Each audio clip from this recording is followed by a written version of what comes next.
Taste the Daily. வெளி மாவட்டம் மானூர் அருகே இளைஞர்களின் வாழ்க்கையை சீரழிப்பதற்காக 23 கிலோ குட்காவை பதுக்கி வைத்திருந்த பெண் பிடிபட்டார்.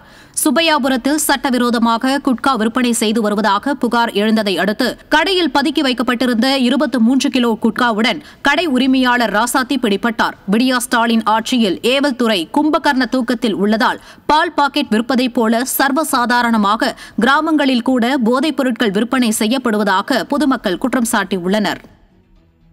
சென்னை திருவல்லிக்கேணி பகுதியில் 2 கிலோ எபட்ரின் போதைப் பொருள் வைத்திருந்த இருவர் பிடிபட்டனர். சென்னை திருவல்லிக்கேணி பகுதியில் போதைப் பொருள் புழக்கம் அதிகரித்துள்ளதாக தொடர்ந்து குற்றச்சாட்டுகள் எழுந்து வருகிறது. இந்த நிலையில் திருவல்லிக்கேணி பகுதியில் சந்தேகத்திற்கு இடமாக நின்றிருந்த 2 பேரை விசாரித்த போது அவர்கள் பீர் முகமது மற்றும் சையது ஜலாலுதீன் என்பதும் அவர்கள் தங்கள் உடைமைகளில் எபட்ரின் என்ற போதைப் பொருளை மறைத்து வைத்திருந்ததும் தெரிந்தது. இதையடுத்து அவர்களிடம் இருந்த 2.5 லட்சம் மதிப்பிலான 2 கிலோ எபட்ரின் போதைப் பொருள் பறிமுதல் செய்யப்பட்டது.